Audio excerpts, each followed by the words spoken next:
I'm feeling ever so much better. I don't sleep much at night, for it is so interesting to watch the developments, but I sleep a good deal in the daytime.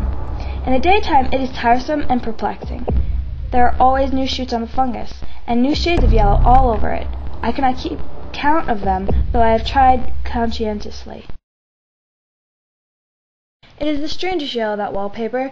It makes me think of all the yellow things I ever saw. Not beautiful ones like buttercups, but all the foul, bad yellow things. But there's something else about that paper, the smell. I noticed it the moment we came into the room, but with so much air and sun, it was not bad. Now, we have had a week of fog and rain, and whether the windows are open or not, the smell is here. It gets into my hair. Even when I turn my head suddenly and surprise it, there's the smell. Such a particular odor, too. I have spent hours trying to analyze it to find what it smelled like. In this damp weather it is awful. I wake up in the night and find it hanging over me. It used to disturb me at first. I thought seriously of burning the house to reach the smell. But now I am used to it. The only thing I can think of is that it is like the color of that paper, a yellow smell. There is a very funny mark on this wall, low down, near the mopboard, a streak that runs round the room. It goes behind every piece of furniture except the bed, a long, straight, even smooch, as if it had been rubbed over and over. I wonder how it was done and who did it, and what they did it for. Round and round and round, round and round and round. It makes me dizzy. I really have discovered something at last through watching so much at night. When it changes so, I finally found out. The front pattern does move, and no wonder. The woman behind shakes it. Sometimes I think there are so many women behind, and sometimes only one, and she crawls around fast. Her crawling shakes it all over. And she is all the time trying to climb through, but nobody could climb through that pattern. It strangles so. I think that is why it has so many heads. If those heads were covered or taken off, it would not be half so bad. I think that woman gets out in the daytime, and I'll tell you why, privately. I've seen her. I can see her out of my window. It is the same woman, I know, for she is always creeping, and most women do not creep by daylight. I see her under the trees creeping along. It must be very humiliating to be caught creeping by daylight. I always lock the door when I creep by daylight. I can't do it at night, for I know John would suspect something at once. Besides, I don't want anybody to get that woman out at night but myself.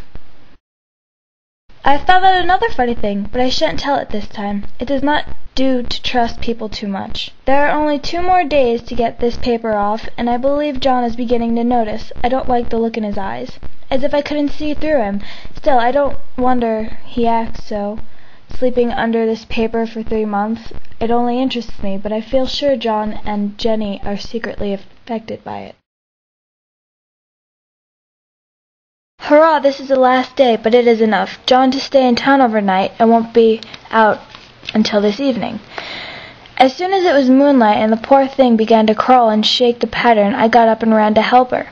I pulled and she shook, I shook and she pulled, and before morning we had peeled off yards of the paper. And then, when the sun came and the awful pattern began to laugh at me, I declared I would finish it today. Jenny looked at the wall in amazement, but I told her merrily that I did it out of pure spite at the vicious thing. So now she is gone, and the servants are gone, and the things are gone, and there is nothing left. I quite enjoy the room. Now it is bare again. How those children did tear about here. But I must go to work. I have locked the door and thrown the key down into the front path. I've got a rope up here that even Jenny did not find. If that woman does get out and tries to get away, I can tie her. I peeled off the paper that I could reach. It sticks horribly, and the pattern just enjoys it, all those strangled heads and bulbous eyes, and waddling fungus growths that shriek with derision. I am getting angry enough to do something desperate. I jump out of the window. To jump out of the window would be admirable exercise, but the bars are too strong to even try. Besides, I wouldn't do it. Of course not. I know well enough that a step like that is improper and might be misconstrued. I don't like to look out the window, even there are so many of those creeping women, and they creep so fast. I wonder if they all come out of that wallpaper as I did.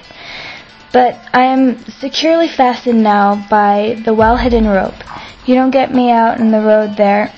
I suppose I shall have to get back behind the pattern when it comes night, and that is hard.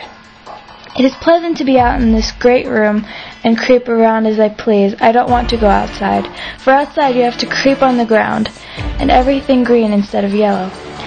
But here I can creep smoothly on the floor, and my shoulder just fits in that long smooch around the wall, so I cannot lose my way. There is John at the door. It is no use, young man, you can't open it. How he does call and pound. Now he's crying for an axe. It would be a shame to break down that beautiful door. John, dear, I said in the gentlest voice, the key is down by the front steps, under the plantain leaf. That silenced him for a few moments. Then he said very quietly indeed, "Open the door, my darling." "I can't," I said. "The key is down by the front, and under the plantain leaf." And then I said it again, several times, very gently and slowly, and said it so often that he had to go and see. And he got it, of course, and came in. He stopped short by the door. "What is the matter?" he cried. "What are you doing?" I kept on creeping just the same, but I looked at him over my shoulder. "I've got out at last," I said, "in spite of you and Jane, and I've pulled off most of the paper so he can't put me back." Now, why should that man have fainted? But he did, and right across my path by the wall, so that I had to creep over him every time.